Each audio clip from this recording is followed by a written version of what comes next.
ఈ నెల 20న దేశవ్యాప్తంగా జరుగుతున్న సార్వత్రిక సమ్మెకు ట్రాన్స్పోర్ట్ సంఘాలు సిద్ధమవుతున్నాయి. 20న జరిగే సార్వత్రిక సమ్మెను జయప్రదం చేయాలని ట్రాన్స్పోర్ట్ సంఘాలకు సిఐటియు సీనియర్ నేత దువ్వా శేషబాబుజీ పిలుపునిచ్చారు. మంగళవారం ఉదయం కాకినాడ సుందరయ్య భవన్లో సిఐటియు ట్రాన్స్పోర్ట్ సంఘాల ఆధ్వర్యంలో రౌండ్ టేబుల్ సమావేశం నిర్వహించారు. ఈ సమావేశానికి సిఐటియు సీనియర్ నేత దువ్వా శేషబాబుజీ అధ్యక్షత వహించి మాట్లాడుతూ దేశంలో ట్రాన్స్పోర్ట్ రంగం పెద్ద ఎత్తున ఉపాధి కల్పిస్తుందని అన్నారు. కేంద్ర ప్రభుత్వం తీసుకుని వచ్చిన మోటార్ వాహన సవరణ చట్టం గత సంవత్సరం పార్లమెంట్లో ఆమోదించిన భారతీయ న్యాయ సంహిత చట్టంలో కొన్ని సెక్షన్లు డ్రైవర్ల జీవితాలను ప్రశ్నార్థకంగా మారుస్తున్నాయని ఆందోళన వ్యక్తం చేశారు.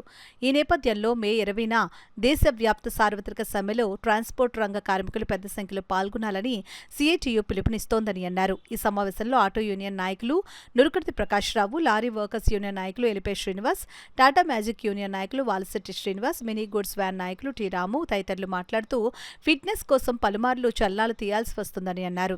గ్రీన్ ట్యాక్స్ పేరుతో వేలాది రూపాయలు చెల్లించాల్సి వస్తోందని అన్నారు.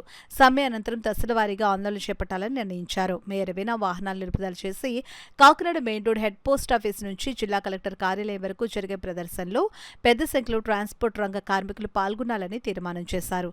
ఈ సమావేశానికి పల్లెవెల వీరబాబు ఆహ్వానం పలకగా కె సత్యబాబు వందన సమర్పణ చేశారు. సిఐటియు నాయకులు మలక వెంకటరమణ, మేడిశెట్టి వెంకటరమణలతో పాటు నక్కా కృష్ణ, డి దుర్గారావు, సిహెచ్ రాంబాబు, ముత్యాలు, పి సత్యనారాయణ, ఐ శ్రీను, మట్టాచుండి, దుర్గాప్రసాద్, చంద్రారావు, తిరుపతి రెడ్డి, గణేష్, దొరబాబు, స్వామి వెంకట్ తదితరులు పాల్గొన్నారు. ఇప్పటికే మా ఆటో పరిస్థితులు ఏం బాగలేదు. అదేవిధంగా మీ ర్యాపిడ్ సమస్యలు కూడా చాలా ఎక్కువగా ఉన్నాయండి.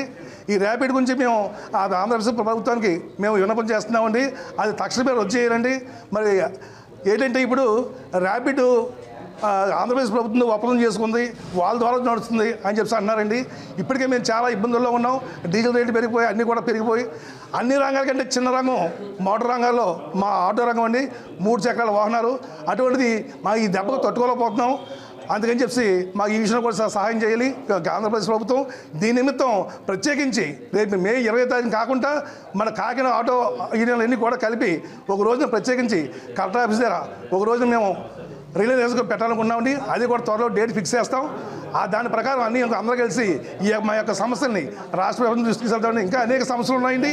మాకు ఫైనాన్స్ వరద కావచ్చు, ఇంకా అనేక సమస్యలు ఉన్నాయి. మాకు వాహన మిత్ర కూడా పర్లేదు. ఇవి ప్రతి సమస్య కూడా మరి రాష్ట్ర ప్రభుత్వం దృష్టి కోరుకుంటున్నామండి. అందరికీ నమస్కారం. రోజు ఇక్కడ ఏంటంటే ఒక ప్రిపరేటరీ సమావేశాన్ని నిర్వహించాం.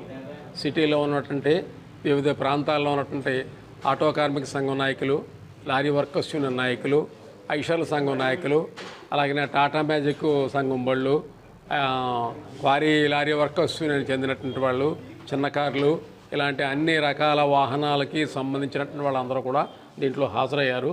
20వ తారీఖు సమ్మెను జయప్రదం చేయాలని చెప్పి నిర్ణయం చేశారు. కేంద్ర ప్రభుత్వం బిఎన్ఎస్ అనే చట్టాన్ని తీసుకొచ్చింది. దానివల్ల ఏంటంటే ఫాటల్ యాక్సిడెంట్ అయినట్టయితే 10 ఏళ్ల పాటు జైలు శిక్ష వేస్తారు, 10 లక్షల రూపాయలు ఫైన్ వేస్తారు. ఈ రెండూ కూడా భరించడం కష్టం. దానికి వ్యతిరేకంగాను అలాగనే కార్మిక చట్టాలను రద్దు చేసేసేటువంటి లేబర్ కోడ్స్ వస్తున్నాయి. వాటిని కూడా అమలు నిలిపివేయాలని చెప్పి కోరుతూ ఈ సమ్మెను జయప్రదం చేయాలని చెప్పి కోరుతున్నాం.